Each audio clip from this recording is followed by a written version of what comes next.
Mark chapter 11. As they approached Jerusalem and came to Bethphage and Bethany at the Mount of Olives, Jesus sent out 2 of his disciples and said to them, "Go into the village ahead of you, and as soon as you enter it, you will find a colt tied there on which no one has ever sat. Untie it and bring it here. If anyone asks you, 'Why are you doing this?' say, 'The Lord needs him,' and immediately he will send him back here." So they went and found the colt outside in the street, tied at a doorway, and they untied him. Some of those who stood there asked them, "What are you doing, untying the young donkey?" They said to them, just as Jesus had said, and they let them go. Then they led the colt to Jesus and threw their cloaks over it, and he sat on it. Many in the crowd spread their cloaks on the road, while others spread branches they had cut from the trees. The ones who went ahead and those who followed were shouting, "Hosanna! Blessed is he who comes in the name of the Lord! Blessed is the coming kingdom of our father David! Hosanna in the highest!" Then Jesus entered Jerusalem and went into the temple courts. He looked around at everything, but since it was evening, he went out to Bethany with the 12. The next day, when they had left Bethany, Jesus was hungry. Seeing a fig tree afar off having leaves, he came to see if perhaps he might find anything on it. When he came to it, he found nothing but leaves, for it was not the season for figs. Jesus told it, "May no one ever eat fruit from you again." And his disciples heard it. When they arrived in Jerusalem, Jesus entered the temple courts and began to cast out those who were buying and selling there. He overturned the tables of the money changers and the seats of those selling doves, and he would not allow anyone to carry merchandise through the temple courts.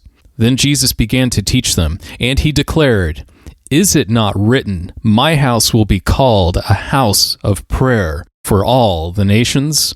But you have made it a den of robbers." The chief priests and the scribes heard it and sought how they might destroy him, for they feared him because all the multitude was astonished at his teaching. When evening came, he went out of the city. As they were walking back in the morning, they saw the fig tree, withered from its roots. Peter, remembering, said to him, "Rabbi, look, the fig tree which you cursed has withered away." Jesus answered them, "Have faith in God. Truly I tell you that if anyone says to this mountain, 'Be lifted up and thrown into the sea,' and has no doubt in his heart but believes that it will happen, it will be done for him. Therefore I tell you, whatever you ask for in prayer, believe that you have received it, and it will be yours. Whenever you stand praying, forgive, if you have anything against anyone, so that your Father who is in heaven may also forgive you your transgressions. But if you do not forgive, neither will your Father in heaven forgive your transgressions." After their return to Jerusalem, Jesus was walking in the temple courts, and the chief priests, scribes, and elders came up to him, and they began saying to him, "By what authority do you do these things? Or who gave you this authority to do these things?" "I will ask you one question," Jesus replied, "and if you answer me, I will tell you by what authority I am doing these things. The baptism of John, was it from heaven or of men? Answer me." They deliberated among themselves what they should answer. "If we say from heaven, he will ask, 'Why then did you not believe him?' But if we say from men," they were afraid of the people, for they all held that John truly was a prophet. They answered Jesus, "We don't know."